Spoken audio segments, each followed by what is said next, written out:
Magandang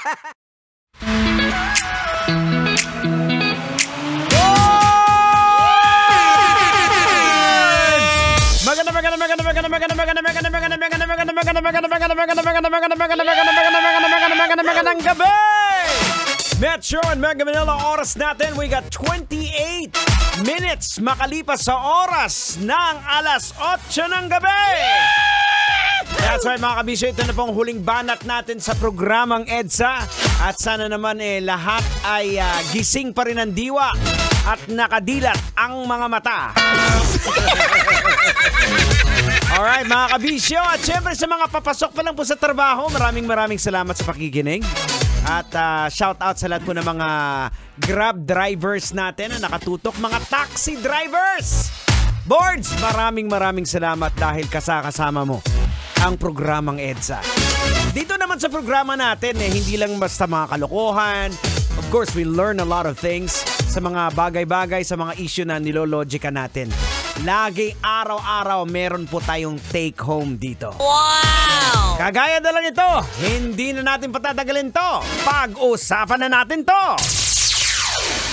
Viral video ng isang babae na sumisigaw sa simbahan na itigil ang kasal! Diba, last week pa ata to, so ngayon lang natin na pag-usapan. Diba, yung issue na to, gusto ko kasing pag-usapan kasi last week darang nagkasakit tayo kaya wala ako, hindi natin na pag-usapan. Now ngayon mga kabisyo, eto na, logican na natin to, Tang! Ay sige, wag mo nang patagalin yan! Logican mo na yan! Logican na yan! Logican na yan! Alright mga kabisyo, logican na yan. Anong leksyon ang ating mapupulot? Anong aral ang ating madudukot? Kailangan pa bang i-memorize yan? Basic. Basic to sa mga pelikula na napapanood natin na biglang may sisigaw na itigil ang kasal! Diba? Pero eto po mga kabisyo, ito totoong eksena to ha. Pero ang totoo pong kwento nito, hindi po talaga daw kilala ng groom at bride ang naturang babae. Si ate daw ay parang nagkaroon ng depresyon dahil sa pagkamatay ng mahal sa buhay na hindi nito matanggap at parang nawala siya sa katinuan yung kanyang pag-iisip. Pero sa kabila nito mga kabisyo, totoo lang, real talk ha, mabigat po ito para sa, lalo na sa bride, di ba? Kasi alam naman po natin na para sa isang babae, ang ikasal siya, ang to walk in the aisle, di ba? Ito yung pinapangarap ng bawat isang babae, ang maiharap sa dambana ng kanyang pinakamamahal na iro. Lalim nun, ha? So, sobrang mabigat yun kasi alam naman natin para sa isang babae, di ba, na ganun nga. So, kaya nga, pagdating sa kasal, buwan o taon yung inuukol dyan sa pag-prepare, di ba?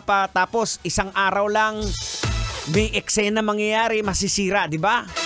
So, ganun lang. So, siguro at some point, mga kabisyo, at some point, siguro nag-isip din ang bride na baka babae nga ng groom yun.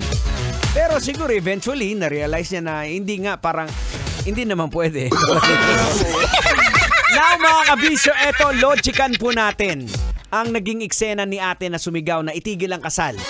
Ang pagkasira po kasi ng katinuan kapag namatayan ng mahal sa buhay ay dulot po ng matinding pagdadalamhatian at stress.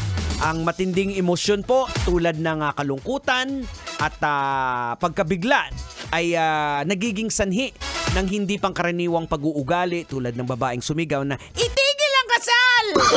No. Diba?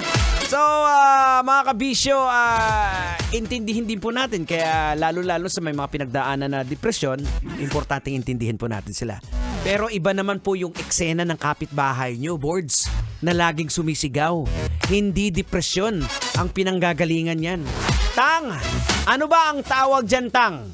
Kung hindi depresyon? Ang tawag dyan, maoy!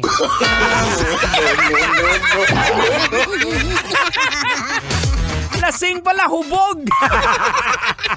Tapos sisigaw pa yan, sinong matapang lumabas kaya yan? Ano ka mga kabisyo? Oras na para magpaalam. Maraming salamat sa inyong lahat. Sana nag-enjoy kayong lahat. Susunod na po, Totoy na Love with Totoy Bato. Ako po si Diego Bandido. Lagi nagpapaalala sa inyo. And whatever you do it all for the glory of God. Kailangan pa bang i-memorize yan? Love Radio. Basic!